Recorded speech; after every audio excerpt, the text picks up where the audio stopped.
अस्सलाम वालेकुम बच्चों। आज हम एक और क्वेश्चन करने जा रहे हैं कैश फ्लो स्टेटमेंट का, जो है ड्रम लिमिटेड। ये आया था जी स्प्रिंग 2019 में। कितने नंबर का आया था जी? ये सवाल आया था बच्चों 14 नंबर का। ठीक हो गया जी। और यहाँ पे स्पेसिफिकली एग्जामिनर ने हमें कहा हुआ है कि इनडायरेक्ट मेथड से क्वेश्चन सॉल्व करना है। ठीक हो गया। अब इनडायरेक्ट मेथड से करना है। अब इसमें बच्चों जो इंटरेस्टिंग पॉइंट है वो ये है कि आपको जो क्वेश्चन में दिया गया है वो बैलेंस शीट और इनकम स्टेटमेंट नहीं दी गई, आपको स्टेटमेंट ऑफ कैश फ्लो ही बना के दी गई है।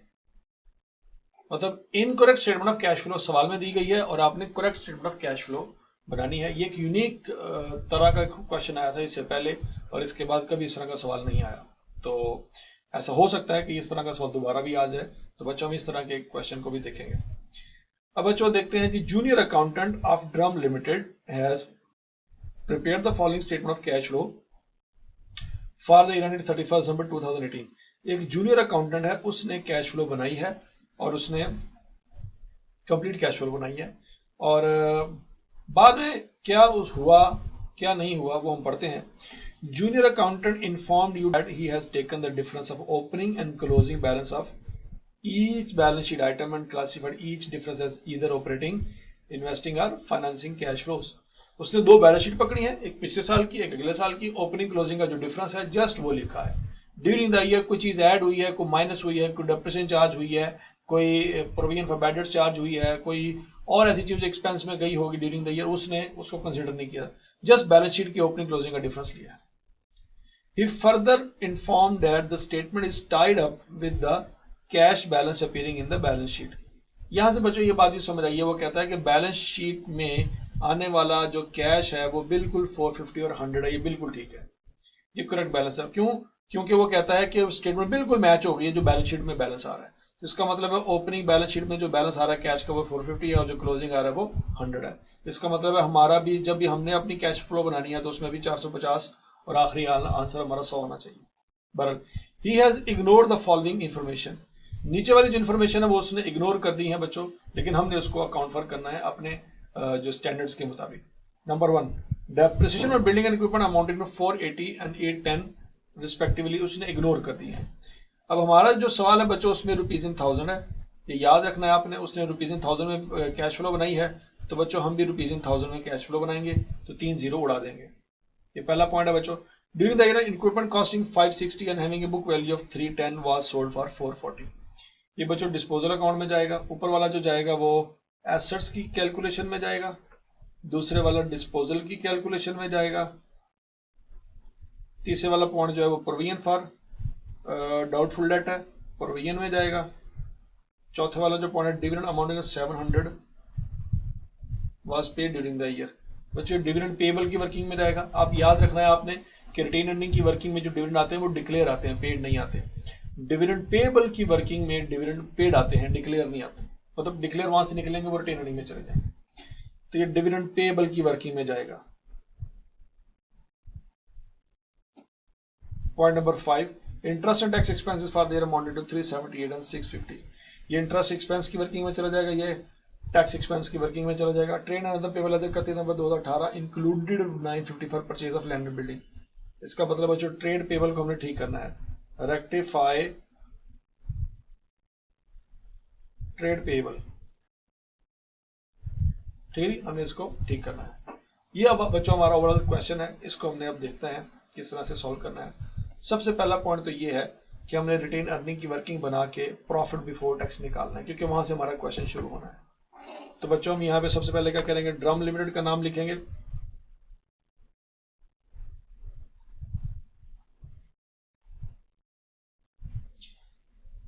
फिर उसके बाद बच्चों स्टेटमेंट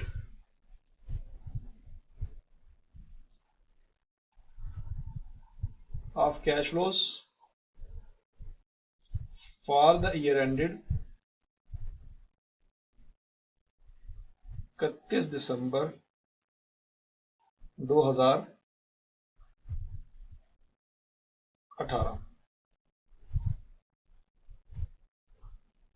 ठीक है जी बच्चों। अब फिर हम यहां पे लिखेंगे cash flows from operating activities,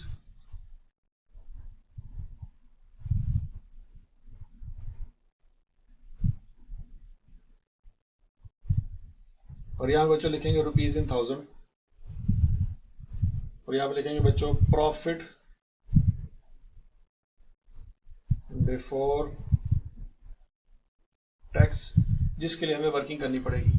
बच्चों ये वर्किंग हम करेंगे, यहाँ पे वर्किंग नंबर 1 जो हम बनाएंगे यहाँ पे हमने बनानी है रिटेन अर्निंग की।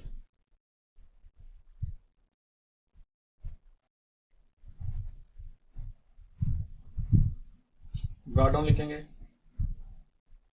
और कैट डाउन लिखेंगे। अब बच्चों यहाँ पे याद रखिएगा उसने क्या किया होगा, ओपनिंग क्लोजिंग का बैलेंस लिया होगा और इंक्रीज इन रिटेन अर्निंग उसने लिखा है 1360। हमने इसको कैसे लेना है, हमें नहीं पता ओपनिंग क्या है क्लोजिंग क्या है।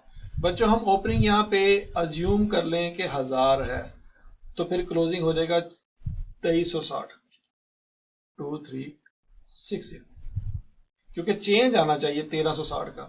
तो बच्चों इसमें जो इंक्रीज आएगा वो 1360 आ रहा है। ठीक हो गया। इसका एक और तरीका भी है, आसान तरीका। अब 1000 की बजाय 1 लाख लिखें, 1 करोड़ लिखें, 1 अरब लिख लें, जो मर्जी लिख लें, बच्चों हमने 1360 का चेंज लेना है। तो इसका सिंपल आसान हल ये है कि हम ओपनिंग को 0 अज्यूम कर लेते हैं, क्लोजिंग सीधा सीधा 1360 आ जाएगा। ठीक है जी। 1000 लिखेंगे तो 2360 लिखना पड़ेगा, 2000 लिखेंगे तो 3360 लिखना पड़ेगा, 5000 लिखेंगे तो 6360 लिखना पड़ेगा। तो बच्चों आसान काम करते हैं, ओपनिंग अज्यूम करते हैं 0 है और क्लोजिंग हमारा उतना ही बैलेंस आएगा जितना उसने इंक्रीज की बात की 1360, क्लोजिंग 1360 ले लेंगे। यहाँ पे बच्चों आएंगे डिविडेंड, जो डिक्लेयर किए होते हैं वो यहाँ पे आते हैं, और बच्चों यहां से जो निकलता है उसको कहते हैं प्रॉफिट आफ्टर टैक्स। अब यहां पे बच्चों प्रॉफिट आफ्टर टैक्स लिखेंगे, उसमें टैक्स एक्सपेंस ऐड करेंगे जो कि हमें गिवन है क्वेश्चन में। कहां पे गिवन है, सवाल देखते हैं बच्चों। सवाल में देखते हैं जी point number 5, interest and tax expense, ये 650। हवाला देंगे यहाँ पे पॉइंट नंबर 5, यहाँ पे लिखेंगे जी 650। तो बच्चों हमारे पास प्रॉफिट बिफोर टैक्स आ जाएगा यहाँ पे। अब मसला क्या है, मसला यहाँ पे डिविडेंड डिक्लेयर की वैल्यू लिखेंगे तो बच्चों प्रॉफिट ऑफ टैक्स आ जाएगा। उसके लिए बच्चों हम क्या करेंगे, डिविडेंड डिक्लेयर के लिए डिविडेंड पेएबल का अकाउंट बनाना पड़ेगा हमें। वर्किंग नंबर 3 कर लेते हैं इसको वर्किंग नंबर 2 कर लेते हैं। ठीक है जी। अब जो सवाल में देखते हैं लिखा हुआ इंक्रीज इन डिविडेंड पेएबल 200, इजाफा हुआ है बच्चों। तो अज्यूम करते हैं कि डिविडेंड पेएबल साल के शुरू में थे 0 और साल के एंड पे थे 200। बच्चों अगर साल के शुरू में 1000 अज्यूम कर लेंगे तो साल के एंड पे 1200 अज्यूम करना पड़ेगा। साल के शुरू में 1500 अज्यूम कर लेंगे तो साल के एंड पे 1700 अज्यूम करना पड़ेगा। जैसे मर्जी कर लें। तो आसान हल यही है, ओपनिंग को 0 अज्यूम करके क्लोजिंग को 200 अज्यूम कर लें। चेंज हमारा जो है वो 200 आना चाहिए, बस ये बात याद रखें आप। ठीक है जी। अच्छा, फिर उसके बाद बच्चों यहाँ पे बताया गया है डिविडेंड अमाउंटिंग 700 पे ड्यूरिंग द ईयर, 700 के डिविडेंड पे किए हैं। तो डिविडेंड पे में बच्चों क्या होता है कि कैश जो है वो क्रेडिट होता है, तो डिविडेंड पेएबल जो है वो डेबिट होगा, ये कैश यहाँ पे आ जाएगा। अब जो डिक्लेयर होता है ना वो बच्चों डिविडेंड पेएबल के क्रेडिट साइड पे आता है और रिटेन अर्निंग के डेबिट साइड पे आता है। तो यहां से जो हमें समझ आ रहा है 700, 200, 900 अकाउंट का टोटल आता है उस साइड पे, और 900 बच्चों ये वाला जो है फिर यहाँ पे आएगा। यहाँ पे हम वाला देना चाहें तो वाला दे सकते हैं। ये हमने कहां से निकाला है, वर्किंग 3 से निकाला है। ठीक हो गया। तो यहां से बच्चों हमारा जो प्रॉफिट आफ्टर टैक्स है वो निकल आएगा 1360 जमा 900 या देगा 2260। ये बैलेंसिंग फिगर निकलेगी। ये बच्चों 2260 यहां पे लिखेंगे फ्रॉम वर्किंग नंबर 1। ठीक हो गया। और उसमें 650 जमा करेंगे तो ये 2910 आएगा आंसर। और ये बच्चों 2910 हम यहाँ पे लिखेंगे और यहाँ पे हवाला देंगे वर्किंग नंबर 2 का। ये तरीका है हमारा प्रॉफिट बिफोर टैक्स निकालने का। ठीक हो गया। अब इसके बाद बच्चों क्या आता है आपको पता ही है,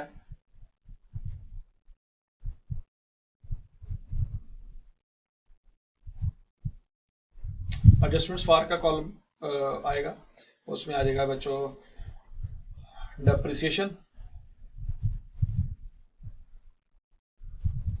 डेप्रिसिएशन की हमें कोई परेशानी नहीं है क्योंकि पहले पॉइंट में उसने खुद ही बता दिया है 480 और 810। पॉइंट नंबर 1 का हवाला देंगे बच्चों, 480 और 810 सवाल के अंदर ही गिवन है, इसको टोटल कर लेते हैं। 480 जमा 810 1290, तो यहाँ पे जमा कर देते हैं। ठीक हो गया। फिर उसके बाद है बच्चों क्या कहते हैं, प्रोविजन फॉर बैड डेट्स।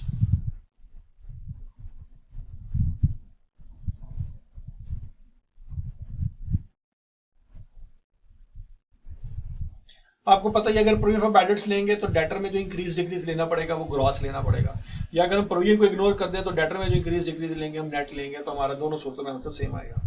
ठीक है, ये मैं पहले भी सवाल में बता चुका हूँ। तो बच्चों provision for doubtful debt increase by 140 सीधा सीधा पॉइंट नंबर 3 में दिया है। यहाँ पे बच्चों पॉइंट नंबर 3 का हवाला देंगे और यहाँ पे सीधा सीधा 140 लिख देंगे। इंक्रीज है तो मतलब एक्सपेंस रिकॉर्ड हुआ होगा। अच्छा जी, उसके बाद है बच्चों कोई एसेट हमने बेचा था, उसके ऊपर कोई गेन लॉस आया हो, जैसे कि 310 का एसेट था, 440 का बेचा है, तो पॉइंट नंबर 2 में बताया गया है। तो यहाँ पे लिखेंगे गेन ऑन डिस्पोजल।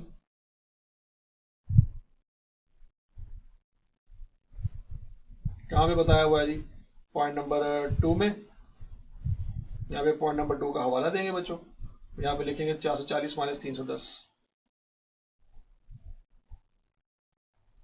और ये आ जाएगा 130 का। गेन है तो बच्चों माइनस करेंगे क्योंकि पहले ऐड हुआ होगा, तो करके भी देख लेते हैं बच्चों। 440 माइनस 310, ये 130 का गेन आ जाएगा। डेप्रिसिएशन आ गया बच्चों, प्रोविजन फॉर बैड डेट्स आ गया और गेन ऑन डिस्पोजल आ गया। इसके अलावा क्या क्या आ सकता है, इंटरेस्ट एक्सपेंस। इंटरेस्ट एक्सपेंस यहाँ इसलिए रहेंगे बच्चों क्योंकि नीचे इंटरेस्ट पेड के तौर पे इसको आना चाहिए, तो यहाँ पे एड बैक करेंगे, जो एक्सपेंस है वो प्रॉफिट लॉस में क्या होगा वो हम रिवर्स कर रहे हैं। तो बच्चों इंटरेस्ट एक्सपेंस है 378, यहाँ पे हम एड बैक करेंगे क्योंकि पहले माइनस हुआ होगा। ये हमें गिवन है किस पॉइंट में, पॉइंट नंबर 5 में। यहाँ पे पॉइंट नंबर 5 का हवाला दे देंगे। ठीक है जी बच्चों, यहाँ पे जितनी इंफॉर्मेशन थी एडजस्टमेंट्स की वो हमने सारी कर ली हैं। अब हम यहाँ पे लिखेंगे operating profit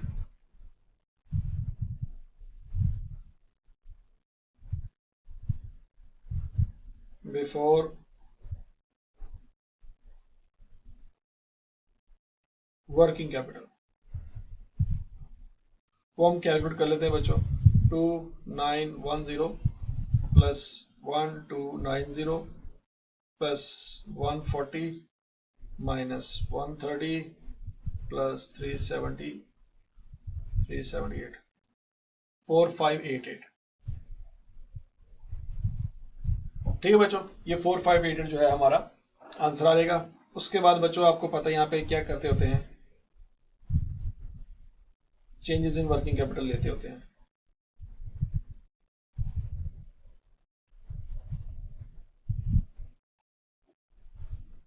changes in working capital में हम inventory, debtor, creditor, accrued expenses वगैरह अगर आए तो वो लेते हैं।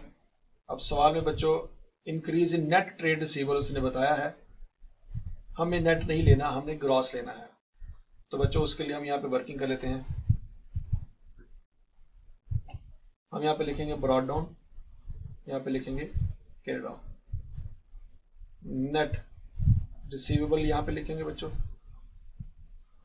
अब जब वो बात कर रहा है कि increase in net receivable, dividend payable भी ले चुके हैं, increase in net trade receivable 100 है, तो बच्चों इंक्रीज का मतलब है कि ओपनिंग 0 होगा, क्लोजिंग 100 होगा, ये इंक्रीज है। और बच्चों आपको पता है प्रोविजन को हमने रिवर्स करना है, सॉरी प्रोविजन को हमने एड बैक करना है ताकि क्या आ जाए, ग्रॉस रिसीवेबल आ जाए।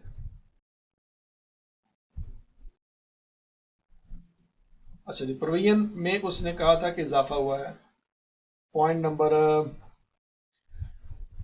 3 देखें, इंक्रीज हुई है प्रोविजन, तो बच्चों शुरू में प्रोविजन फिर 0 थी तो क्लोजिंग प्रोविजन होगी 140। तो बच्चों ब्रॉडन जो ग्रॉस अमाउंट है वो 0 है और जो क्लोजिंग बैलेंस है बच्चों वो 240 है। जो चेंज लेंगे चेंज इन ग्रॉस रिसीवेबल वो बच्चों बनता है 240 का, लेकिन ये इंक्रीज बनता है।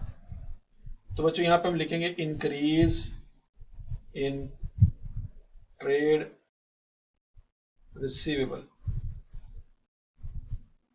कितने से, 240 से, और यहां पे बच्चों हवाला दे देंगे, ये वर्किंग नंबर 4 से निकाला है हमने। ठीक हो गया, ये होपफुली आपको समझ आ जाना चाहिए। अच्छा, अगर मैं बच्चों ऊपर रिसीवेबल प्रोविजन ऑफ एडेट्स ना लिखूं 140, तो मैंने बच्चों सिर्फ और सिर्फ नेट रिसीवेबल का चेंज लेना है, वो 100 है, वो मैं 100 यहाँ पे लिख दूंगा, तो फिर भी मेरा सवाल ठीक हो जाएगा। इस 240 की जगह मैं यहाँ पे 100 लिख दूंगा, ठीक है, वैसे भी मेरा सवाल ठीक हो जाता है अगर मैं प्रोविजन को इग्नोर कर लूँ। पर उसके बाद बच्चों इन्वेंट्री में चेंज लेना होता है, तो ये डिक्रीज इन्वेंट्री है 400, ये सीधा सीधा आ रहा है, ये सीधा सीधा लिख लेंगे, डिक्रीज इन इन्वेंट्री, सीधा सीधा दिया हुआ 400। इन्वेंट्री में कमी आई है, इन्वेंट्री क्रेडिट हुई है, तो कैश डेबिट हुआ होगा, ये पॉजिटिव आ जाएगा। उसके बाद बच्चों ये नॉन करंट एसेट है, ये भी नॉन करंट एसेट है, इसको बाद में देखते हैं। अक्रूड इंटरेस्ट है, ये हमने लेना है, लेकिन ये कैश यूनिफॉर्म ऑपरेशन के बाद आएगा। और ट्रेड एंड अदर पेबल्स लेना है हमने 600, लेकिन इसमें गड़बड़ है बच्चों, आखिरी पॉइंट पढ़े, trade and other payable 31/2018 included 950, तो बच्चों इसको ठीक करना होगा। मैं वर्किंग नंबर 5 दोबारा लिखेंगे बच्चों, brought down, carry down, trade and other payable, जो कि हमें गिवन है बच्चों सवाल में। Increase in trade and other payable 600 है, इंक्रीज का मतलब यह है बच्चों ओपनिंग 0 होगा और क्लोजिंग 600 होगा। अब इसमें अदर पेबल जो है वो पॉइंट नंबर बच्चों है 6, 950, क्लोजिंग में है, दूसरे में नहीं है, ये बच्चों लेस करेंगे क्योंकि वो उसमें शामिल है, हमें उसको निकालना है। निकालने के बाद जस्ट ट्रेड पेबल हम निकालेंगे, तो साल के शुरू में तो कोई नहीं था बच्चों, लेकिन साल के एंड पे वो -350 हो गया, माइनस में चला गया। अब चेंज इन ट्रेड पेबल की बात करें तो बच्चों वो 0 से -350 पे गया है, मतलब कम हुआ है। हम यहां पे लिखेंगे डिक्रीज इन ट्रेड पेबल। अब डिक्रीज इन ट्रेड पेबल का मतलब यह है कि ट्रेड पेबल डेबिट हुआ है, तो डेफिनेटली फिर कैश क्या हुआ होगा, क्रेडिट हुआ होगा। ठीक है, ये लिख लिया हमने। और उसके बाद बच्चों क्या आता है,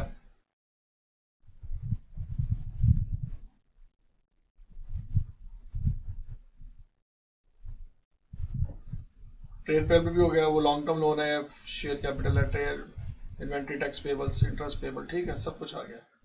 तो बच्चों अब हम यहाँ पे क्या निकाल लेंगे, यहाँ हम निकाल लेंगे cash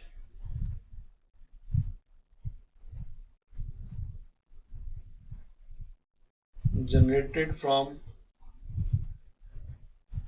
operations, 4588 minus 240 plus 400 minus 350, यह आ जाएगा 4398। ठीक है जी। इसके बाद बच्चों आपको पता ही है, उसके बाद आता होता है इंटरेस्ट पेड। बच्चों उसकी हमें वर्किंग करनी पड़ेगी, वर्किंग नंबर 6।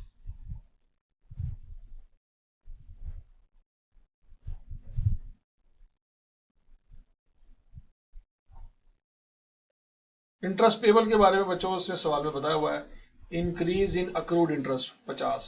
इंक्रीज का मतलब यह है, हम अज्यूम करेंगे कि ओपनिंग 0 था और क्लोजिंग 50 था, क्योंकि इजाफा हुआ है।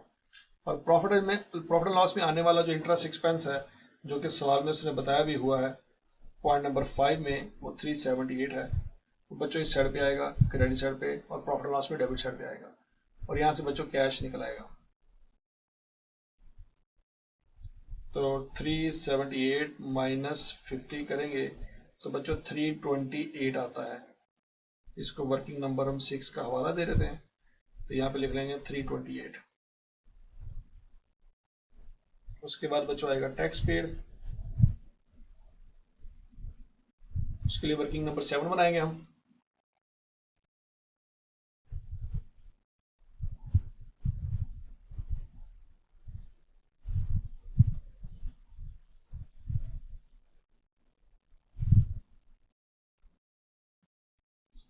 वो जो टैक्स पेबल के बारे में उसने जो बताया हमें वो है कि डिक्रीज हो रहा है।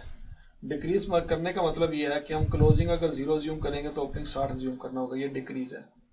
डिक्रीज का तरीका ये है। अच्छा जी, प्रॉफिट एंड लॉस में जाने वाली फिगर उसने क्वेश्चन में हमें बताई है।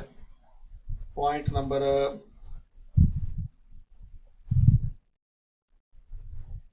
5 में 650। तो बच्चों यहां से कैश निकाल लेंगे, 650 प्लस 60 माइनस 0, तो 710 आ जाएगा।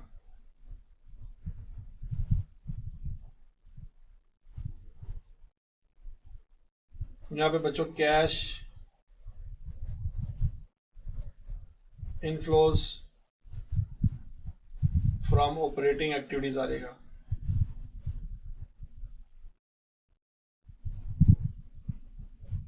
कैसे? 4398 माइनस 328 माइनस 710, 3360। ये हमारा बच्चों 3360 आंसर आ जाएगा। और उसके बाद हम शुरू करेंगे इंशाल्लाह cash flows from investing activities.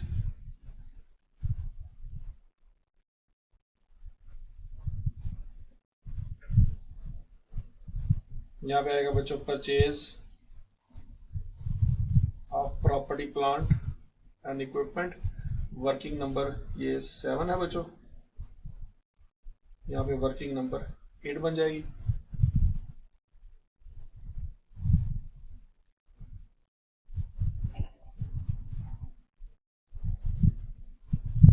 अब हम बनाएंगे बच्चों लैंड एंड बिल्डिंग अकाउंट,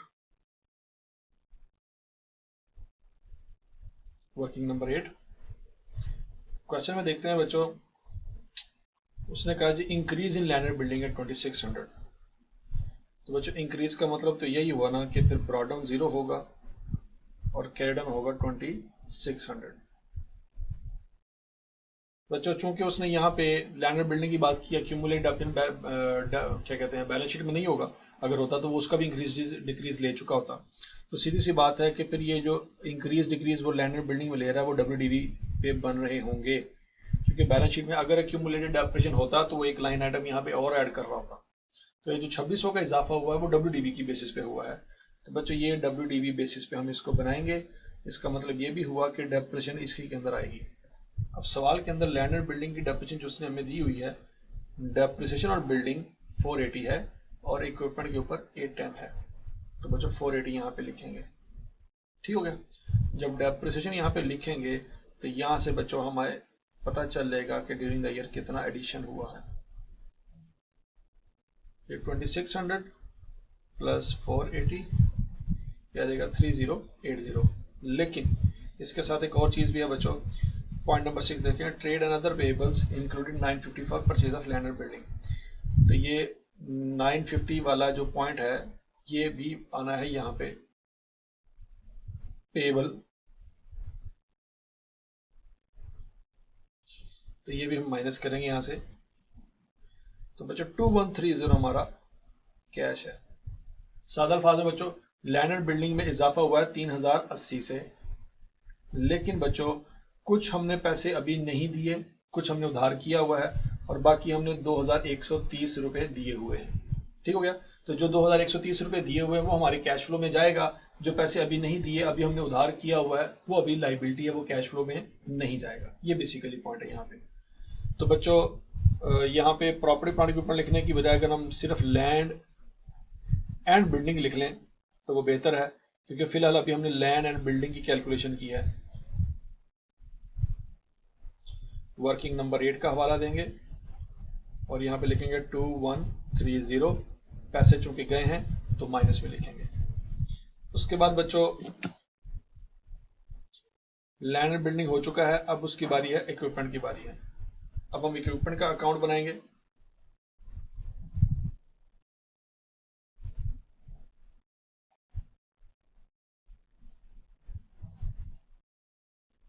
ये भी WDV की बेसिस बन रहा होगा और इसमें भी इजाफा हुआ है 1550 का।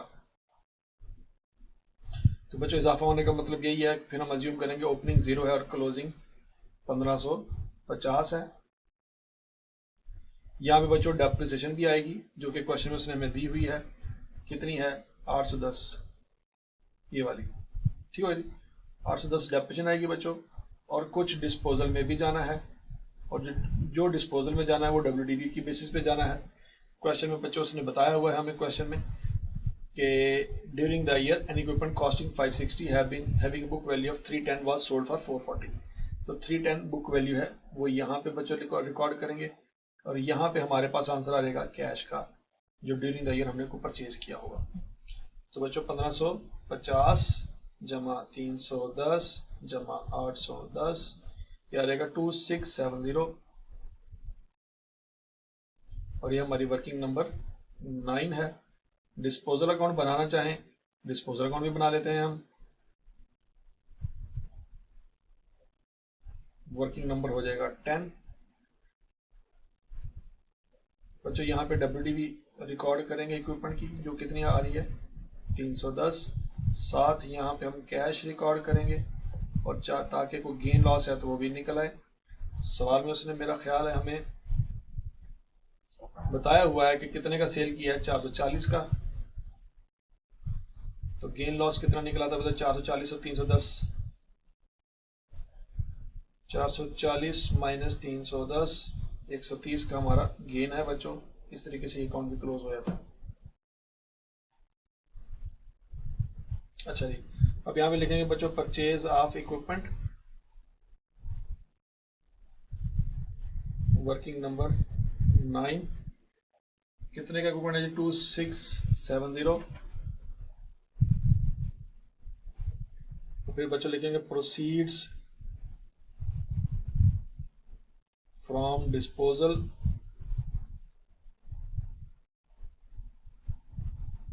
लिखने की खैर जरूरत तो नहीं है, वैसे हमें क्वेश्चन में गिवन भी है 440 लिखेंगे बच्चों। तो यहां से बच्चों हमारे पास cash flow from investing activities आ जाएगा 2130 प्लस 2670 माइनस 440, बच्चों आ जाएगा 4360 लेकिन माइनस में। हम यहाँ पे लिखेंगे कैश फ्लोज यूज्ड इन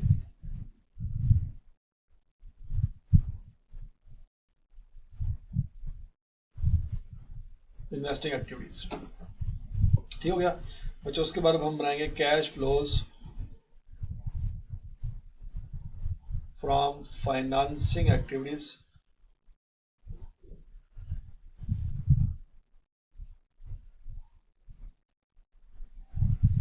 और उसमें बच्चों सबसे पहले आ जाएगा जी proceeds from issue of shares. बच्चों ड्यूरिंग द ईयर ये जो जितने भी हमें 6 पॉइंट दिए गए हैं इसमें कोई भी शेयर इशू करने की कोई नई बात नहीं की गई, ठीक है जी। कोई बोनस शेयर की बात नहीं की गई, कोई राइट शेयर वगैरह की कोई बात नहीं की गई। इसका मतलब है ये एसेट वाला पॉइंट था, ये disposal provision dividend payable direct, और ये लैंड एंड बिल्डिंग का पॉइंट था, कोई भी पॉइंट नहीं था शेयर वाला। तो बच्चों इसका मतलब यही है कि हम जस्ट अज्यूम करेंगे कि जो शेयर कैपिटल में चेंज आया है हकीकत में सिर्फ वही चेंज आया होगा।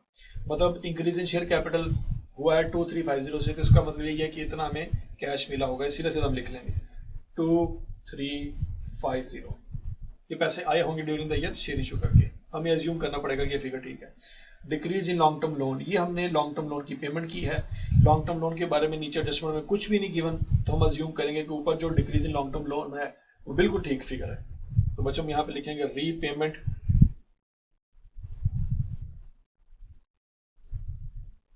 ऑफ लॉन्ग टर्म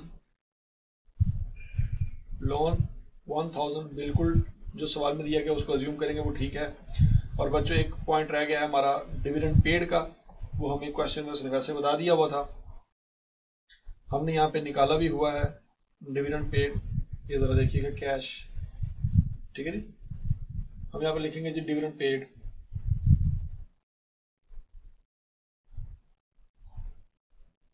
कितना है जी 700, वो माइनस करेंगे बच्चों तो हमारे पास आ जाएगा cash inflows from financing activities,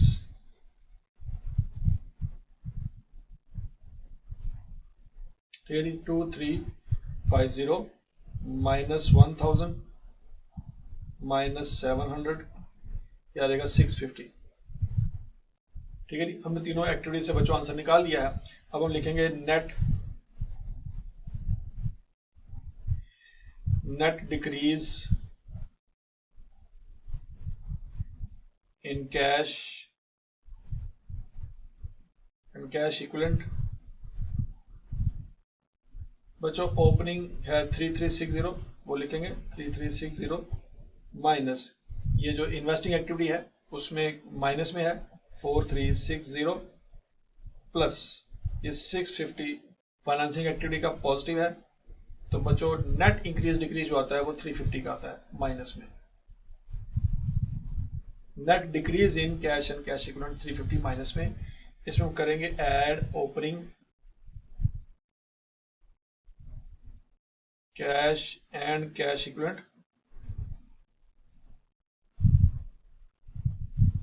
बच्चों वो उसने सवाल में बताया था यहाँ पे he further informed that the statement is tied up with the cash balance appearing in the balance sheet। उसने मतलब बताया था कि ये बिल्कुल टाई हो गई है, तो अज्यूम करेंगे कि बैलेंस शीट में 450 और 100 ही आ रहा था। तो बच्चों ओपनिंग कैश जो है वो 450 है, वो यहाँ पे लिखेंगे जो कि जमा करेंगे तो हमारे पास आ जाएगा closing cash and cash equivalent. 350 में से 450 माइनस करेंगे तो बच्चों 100 आंसर आ जाएगा पॉजिटिव। इस तरीके से हमारी कैश फ्लो टैली कर जाती है। अब बच्चों देखते हैं कि इसके एग्जामिनर कमेंट्स क्या कहते हैं। एग्जामिनर कमेंट्स के मुताबिक बच्चों ये क्वेश्चन नंबर 7 था और क्वेश्चन नंबर 7 में जो पासिंग परसेंटेज आ रही है वो 53% आ रही है। मतलब 53% बच्चों ने इस क्वेश्चन को अटेम्प्ट किया था या पास हुए थे, बाकी 47% बच्चा फेल हो गया था। अब फेल होने की वजूहत देखते हैं बच्चों क्या क्या बताई गई आई अपने। Students either did not calculate profit before tax or at least missed one amount in the calculation। तो बच्चों प्रॉफिट बिफोर टैक्स की कैलकुलेशन में किया गलती की है, या वो रिटेन अर्निंग में से प्रॉफिट आफ्टर टैक्स आता है उसमें टैक्स जमा करना होता है, बच्चे वो वहां पे गलती कर गए, या रिटेन अर्निंग में हमें पहले डिविडेंड लिखना था तो फिर जाके प्रॉफिट आफ्टर टैक्स आना था, वहां पे बच्चों ने गलती की होगी। दूसरा, effect of depreciation and disposal were not incorporated in calculating addition to the property plant equipment. Property plant equipment की कैलकुलेशन के लिए डेप्रिसिएशन और डिस्पोजल दोनों डालने थे क्योंकि वो डब्ल्यूडीवी पे मेंटेन हो रहा था, बच्चों ने यहां से गलती की है। तीसरा, in cash flow from operating activities deductions had been shown as addition and vice versa. Operating activity में बच्चों यहां पे जब इंक्रीज डिक्रीज की बात आती है तो बच्चों से गलती हुई है। जैसे कि हमने यहाँ पे देखा था कि इंक्रीज इन ट्रेड पेबल है, हमें माइनस में लिखना था क्योंकि increase in trade payable trade receivable का मतलब है कि एस डेटर डेबिट हुए हैं तो कैश क्रेडिट हुआ होगा। इन्वेंट्री में अगर कमी आई है तो इन्वेंट्री क्रेडिट हुई है, कैश डेबिट हुआ होगा। बच्चे क्या करते थे, इंक्रीज का मतलब पॉजिटिव, डिक्रीज का मतलब नेगेटिव, इस तरह से लेके गलती कर रहे होते हैं। तो मैंने आपको हमेशा समझाया कि आपने एंट्री सोचनी है, आपको समझ आ जाएगी बात। तो ये बच्चों से गलती हुई है, ठीक है जी। अच्छा, मार्किंग स्कीम किस तरह से है बच्चों। प्रॉफिट बिफोर टैक्स की कैलकुलेशन के 2 नंबर है, मतलब सादा अल्फाज में आपने रिटेन अर्निंग जो बनाई है इसके 2 मार्क्स हैं, ठीक हो गया। फिर उसके बाद एडजस्टमेंट इन प्रॉफिट के 2 नंबर हैं। एडजस्टमेंट इन प्रॉफिट का मतलब क्या है बच्चों, ये जो adjustment for depreciation, provision for bad debts, gain on disposal, interest expense, इसके 2 मार्क्स हैं। उस वर्किंग के 2 मार्क्स हैं, रिटेन अर्निंग वाली है, और इसके 2 मार्क्स हैं, ठीक हो गया। उसके बाद बच्चों 1 mark each for interest tax and dividend paid. Working capital changes है उसके 2.5 मार्क्स हैं। ये बच्चों इंक्रीज डिक्रीज जो है लेना था, इसके 2.5 मार्क्स हैं। और उसके बाद बच्चों 1 marks each for interest tax and dividend paid, interest paid, tax paid, और नीचे जो डिविडेंड पेड है इसका इसका कितने कितने मार्क्स है नहीं, 1 मार्क्स है। फिर इन्वेस्टिंग एक्टिविटी के सारी की सारी के 3.5 नंबर हैं और फाइनेंसिंग एक्टिविटी का 1 नंबर है। क्यों? क्योंकि फाइनेंसिंग एक्टिविटी में बच्चों हमें कुछ नहीं करना पड़ा, याद रखिएगा। फाइनेंसिंग एक्टिविटी में ये वाली फिगर, ये वाली फिगर और ये वाली फिगर, ये तीनों फिगर जो हैं ये हमने सीधे सीधे सवाल से उठाई, इसमें तो कुछ करना नहीं पड़ा। मेन हमारा जो सबसे ज्यादा टाइम लगा है या सबसे ज्यादा जो कैलकुलेशन हुई है वो ऑपरेटिंग एक्टिविटी में हुई है और दूसरे नंबर पे इन्वेस्टिंग एक्टिविटी में हुई है, उसमें वर्किंग हुई है। बच्चों फाइनेंसिंग एक्टिविटी तो वर्किंग कोई नहीं। इस तरीके से उन्होंने मार्किंग स्कीम बनाई हुई है, बड़ी जस्टिफाइड और बड़ी मॉडरेट जो है मार्किंग स्कीम है। तो बच्चों इस सवाल को आपने घर दोबारा करना है बैठ के, इंशाल्लाह आपको ये चीज समझ आ जाएगी जब आप ये खुद करेंगे। होपफुली बच्चों आपको सवाल समझ आया होगा। Thank you, Allah Hafiz.